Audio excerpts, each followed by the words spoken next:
Breaking, Trump ordered him to be fired. He refused to go, by Al Waisman for freedomdaily.com. We are now getting reports that, according to various insiders in the corrupt FBI, President Trump ordered the firing last June of Robert S. Mueller, who is the special counsel currently overseeing the fake Russia investigation, but at the last moment decided to backstep his decision when White House counsel threatened to resign rather than carry out his orders. This confrontation with deeply embedded deep state operatives in the White House marks the first time President Trump has been confirmed to have tried to fire the corrupt special counsel and his Democrat lackeys.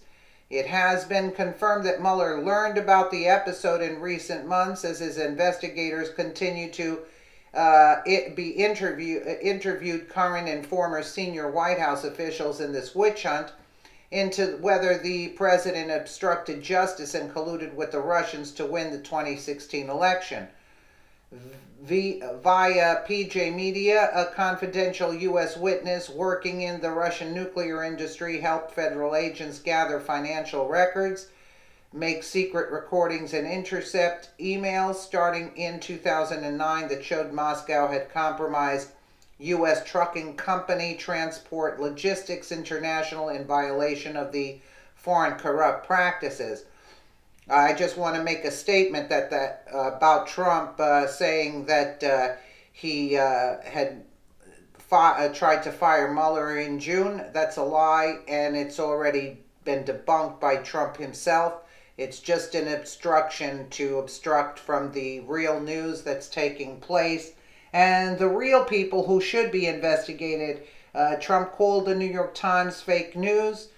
And this is the story that the New York Times was trying to spin, so I guess they didn't get the memo over here. So let's move right along about the 2009 compromised U.S. Trucking Corp. Okay. Officials also acquired documents and an eyewitness account corroborating earlier reports that Russian officials had routed millions of dollars into the U.S. to benefit the Clinton Foundation, just as Hillary Clinton served on the Committee on Foreign Investments in the United States, which endorsed the Uranium One deal. Russiagate, Hillary Clinton, and John Podesta's troubling ties to Russia. Robert Mueller, the special counsel in the Trump-Russia investigation, was at the helm of the FBI from 2001 to 2013.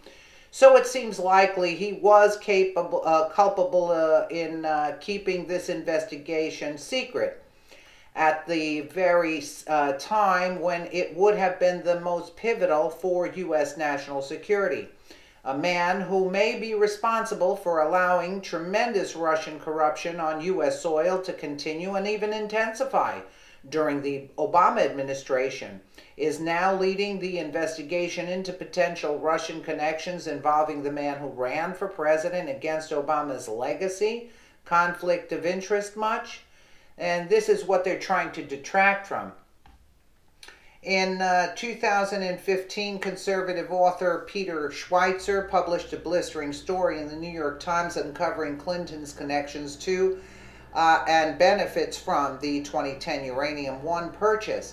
The Obama administration and the Clintons defended their authorization of that purchase by insisting that there was no evidence any Russians or donors to the Clinton Foundation engaged in wrongdoing. They never are, right?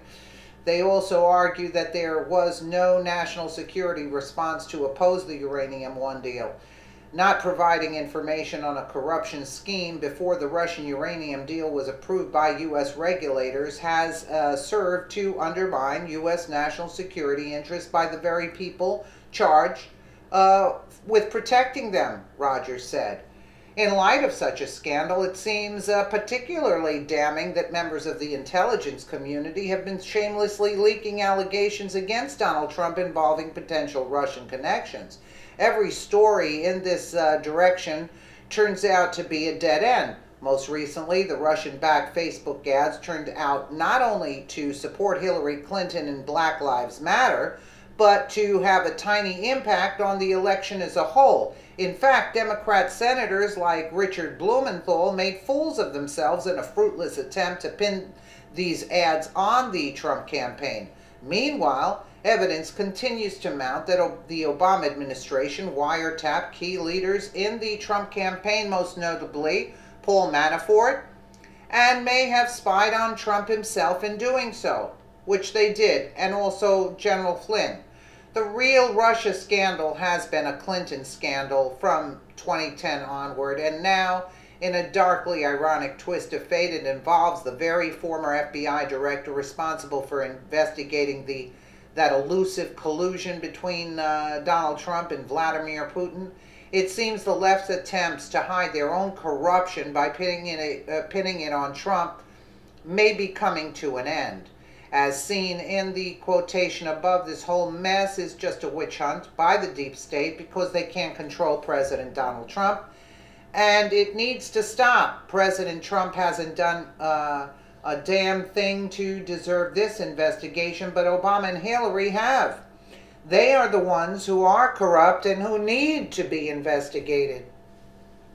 Along with Mueller, Comey, and the rest of the rogue FBI, which was taken over by the deep state decades ago. What the FBI and deep state don't seem to understand is that we, the people, won't put up with the overthrowing of our duly elected president.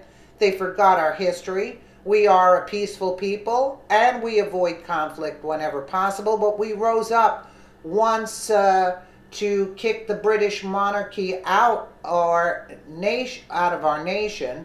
We will rise again if the deep state continues to rattle our cages hard enough, and when the American people rise against you, that's not the right place to be. Who will be prosecuted? Please share if you stand behind our president. Yeah, and add Clapper and Brennan to the mix also. That should be thrown into Gitmo.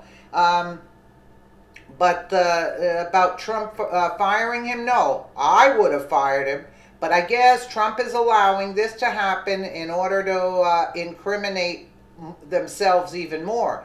Because as this investigation on Trump was allowed to continue, the more information was coming out on Hillary and the rest of the corruption that was going on in the FBI. If they had just let it alone, we wouldn't have really noticed what was taking place. I think that's why. Because Trump could have easily fired him, I think, and who cares what they would say. But he totally said it's fake news. He goes, oh, the New York Times reported it. Oh, he says, fake news, like, you guys are fake. And basically that's the bottom line. They're trying to push out this narrative in order to detract from the real issue of the corruption, the deep corruption in the FBI and of Hillary Clinton. And that's why Comey sent out those tweets, those tweets to detract. But Hillary the same thing. And people are like lashing out at them. Just like they said it was Russian bots.